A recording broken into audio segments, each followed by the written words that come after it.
Yeah, my name is Lena, and I'm an American nurse with almost 20 years of healthcare experience. And I'm among the 1% of the certified emergency nurses in the world. And another interesting fact about myself is that I was the only American present on February 27 of 2025, which was the day that the hundreds of released hostages or torture victims, Palestinian hostages, were released to European Gaza hospital. But I wanted to speak to this. Since October of 2023, over 21,000 Palestinians have been abducted and detained without charge, some without trial, and like 3,000 of them are children. So among the recently returned, I can go on for hours and tell you all the stories from February 27. But I wanted to bring attention to the recently released Palestinian victims. One of them was actually a friend of mine, a nurse. And so in August, my friend, this nurse, went to the Gaza Humanitarian Foundation distribution aid site to get food for his starving family. And he didn't even have his phone on him, but they have drones everywhere and they have his biometrics. So I guess it detected that he was a nurse. So an American soldier snatched him up, beat him up, and then handed him over to the Israeli soldier. And so then he was beaten and he was taken to prison. So all he did was he wanted to get aid. That was it. Within the 2 months that he was being held, he was severely tortured. He said that he felt like he got it worse because he was a nurse.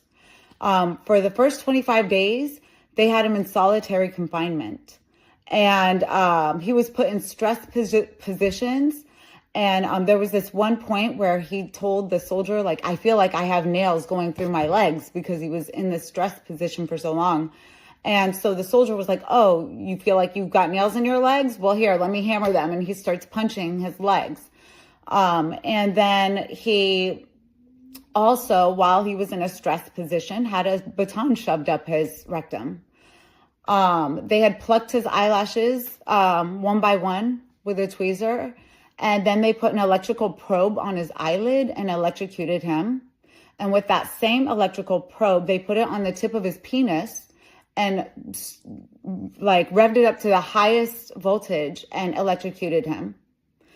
And since we're talking about the reproductive system, they also gave him a drink 3 times a day. He said morning, afternoon, and evening, he had to drink this drink. And they told him it was to sterilize him so that he could never have children. So I heard I think it was Dr. Ahmed Mkhalilati. Somebody had mentioned something about running experiments, and yes, like they are running clinical trials on these victims. So I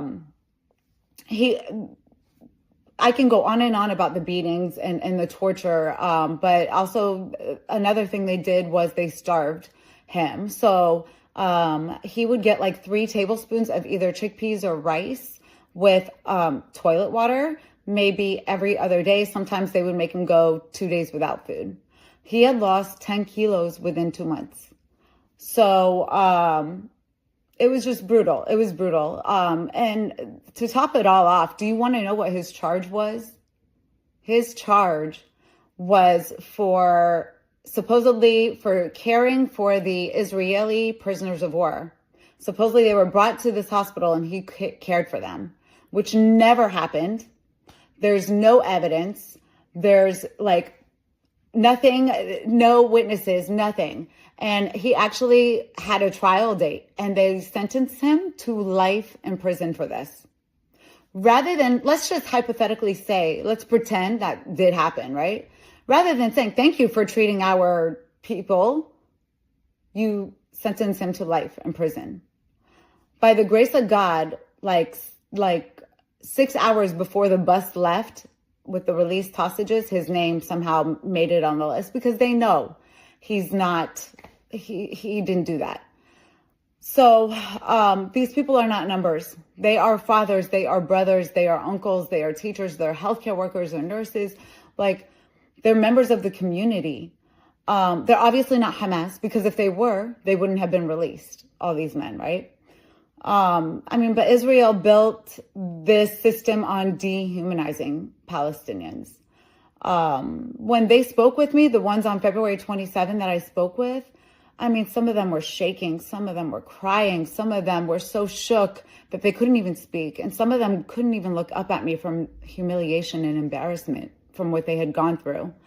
And that's all of that was done to them was meant to embarrass them, to break them, as said on their uniforms. And they were wearing wristbands on February 27.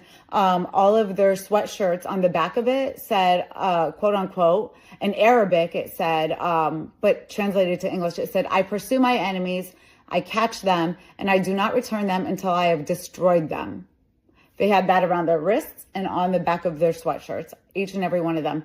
And truthfully, Israel went through with their promise. They definitely destroyed them, physically, mentally, emotionally destroyed them.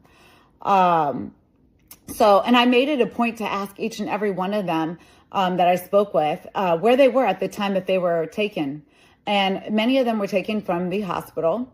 Others were taken from, like, they were in their homes or in their tents, and like a drone overhead had told them that they had to exit with their hands out, up in the air. So that's how they were also taken.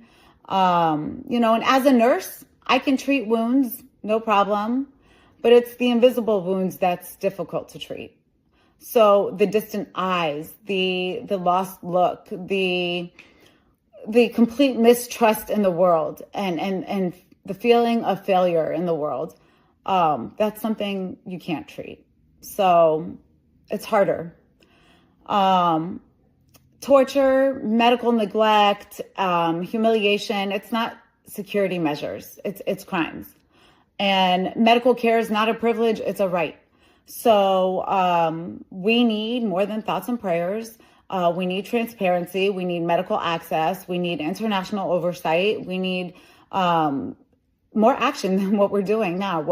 These are obligations under international humanitarian law.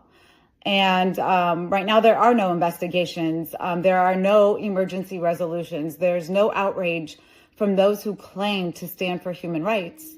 And we can't stay silent. I won't stay silent. I know I will not turn away. I will tell their stories over and over and over and over until the world listens and does something about it. And that's my story. Thanks a lot, Val, for this story about what was happening.